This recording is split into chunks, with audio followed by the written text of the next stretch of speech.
Hey, Shalom. I want to give all praise and glory unto Yahweh, Bahashem, Yahushai, Bahashem, Harakak, Qudash.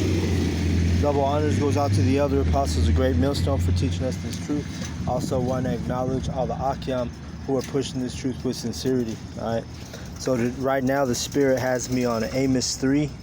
And this is a beautiful verse because it gets straight to the point on how Israel is the only ones who will be saved, during the salvation, during the last day. Amos 3, verse 1. Hear this word that the Lord hath spoken against you, O sons of Israel, against the whole family, which I have brought from the land of Egypt, saying, You only have I known of all the families of the earth.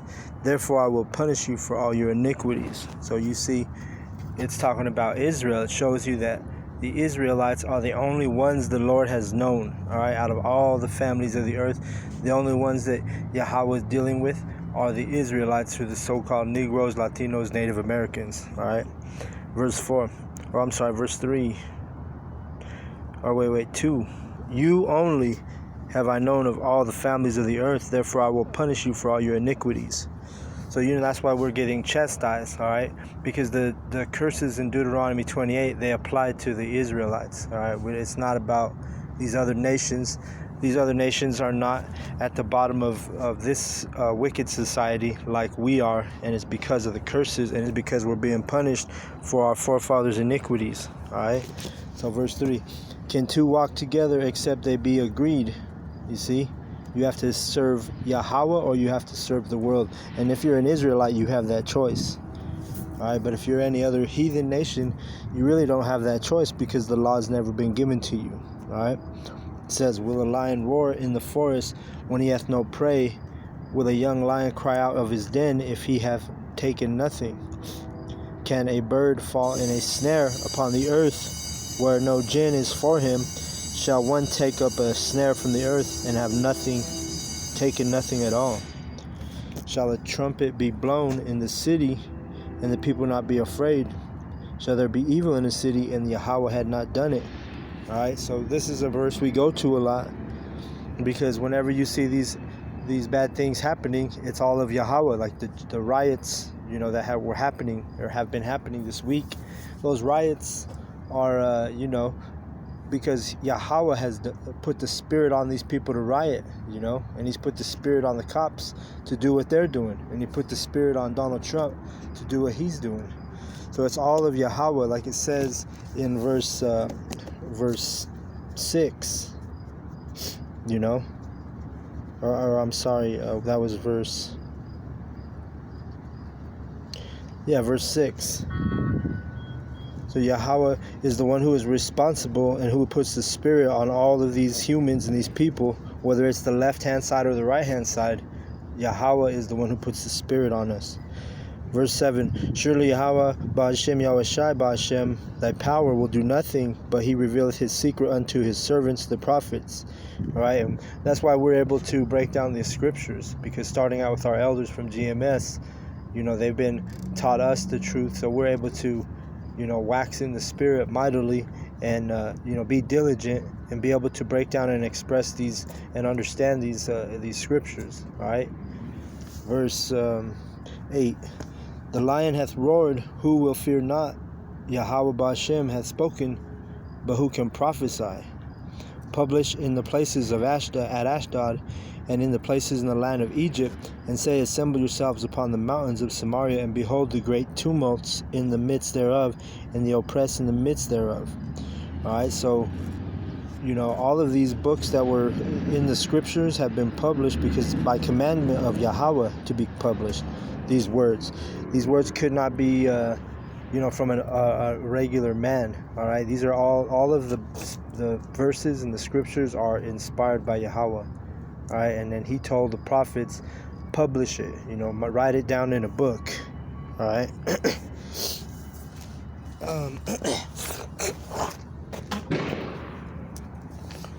Let's see, verse 7, and it reads, surely Yahweh will do nothing, but he revealeth his secret unto the servants his prophets. The lion hath roared, who will not fear? The Lord Yahweh hath spoken, but who can prophesy? All right.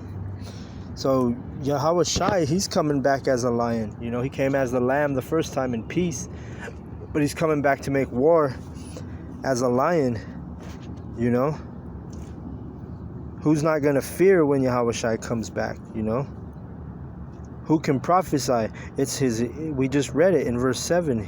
He reveals his secret unto his servants, the prophets, who are the prophets of the nation of Israel. All right, there's no other nation on the planet Earth that can gain the understanding of this scripture except for the nation of Israel, who consists of the so-called Negroes, Latinos, and so-called Native Americans. All right, the 12 tribes will be raising up as we speak.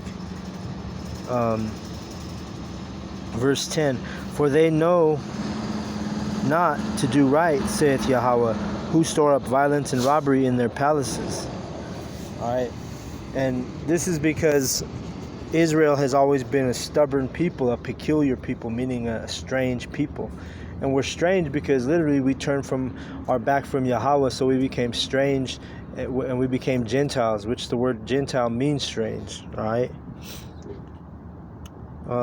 Verse 11, therefore thus saith Yahweh thy power,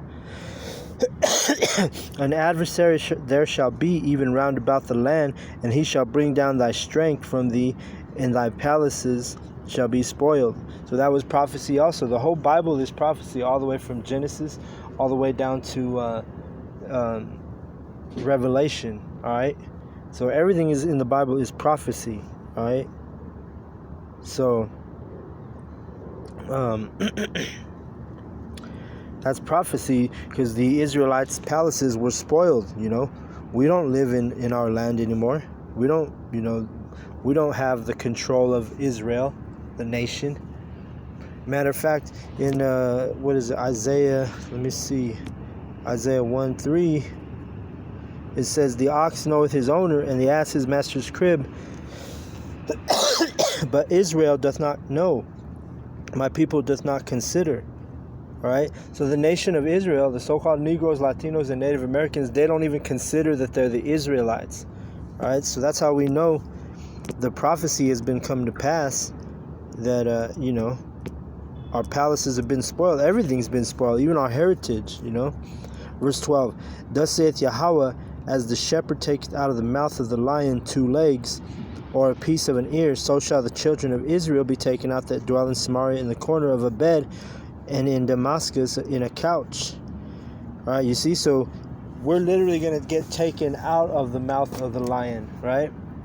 Which it's going to be, you know, first Esau's going to oppress us, and then Yahweh Shai is going to come back as a lion, but he's going to be the one delivering us. All right, and Yahweh is going to be the one who takes us out of the mouth of the lion. You see, so Yahweh Shai will not do us harm, or the chariots, if we're part of that chosen, the hopeful elect we call ourselves. You know, so we'll be delivered in that day. Verse 13, hear ye and testify in the house of Jacob, saith Yahweh thy power, the power of hosts, meaning the power of armies, the God of armies, that in the day that I shall visit the transgressions of Israel, upon him I will also visit the altars of Bethel, and the horns of the altar shall be cut off and fall to the ground. And I will smite the winter house with the summer house, and the houses of ivory shall perish, and the great houses shall have an end, saith Yahweh Ba'ashem, Yahweh Shai Ba'ashem. All right, because there's going to be a great destruction, and all these houses of Esau's kingdom is going to perish. All right, they'll be cut off. You know. So there's coming with the mighty destruction, but the Lord will deliver us, all right, from the mouth of the lion, all right? Because right now it's physically the lion will be Esau, but then, like I said, Yahweh Shai is coming back as a lion, but he's not going to do harm to his prophets, to Yahweh's prophets, right? Those are his men, you know. Let's go to it real quick in John 17:9 for a precept. Why would he harm his elect? John 17, I believe 9. See, this is Yahushua talking, who will come back as a lion. But while he's gone, he says, I pray for them, I pray not for the world, meaning them is the elect, but they for them which thou hast given me, for they are thine, and all mine are thine, and thine are mine, and I am glorified in them. Yahushua is glorified in us, and so is Yahweh. He takes delight in the men who teach this word, of Israel. And I am no more in the world, but these are in the world, and I come to thee, Holy Father.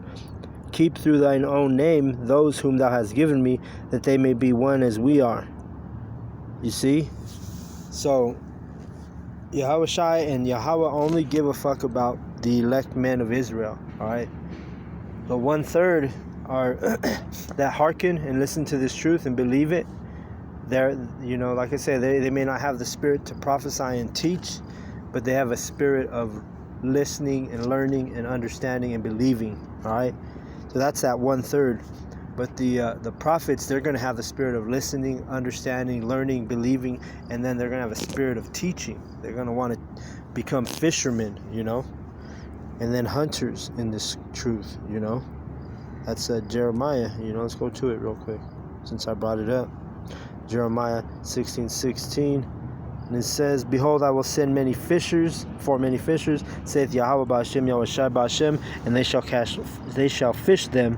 And after I send for many hunters, and they shall hunt them from every mountain and from every hill and out of the holes of the rocks. Right? Because we're going to be hunters. Right now we're fishermen, fishing for the elect. Alright? So that's what it is, and basically the most important thing is that Yahweh is only dealing with the nation of Israel, but more importantly and more exclusively, he's only dealing with the prophets and the 1/3, okay? So with that, I want to give all praise and glory unto Yahweh, Ba'ashem, Yahushai, Ba'ashem, Ha-Rakah Kodash. Double honors goes out to the elder apostles of Great Millstone for teaching us this truth. I also want to acknowledge all the Akim who are pushing this truth with sincerity in Babylon, America. All right. Shalom to the elect. May you endure to the end. Shalom.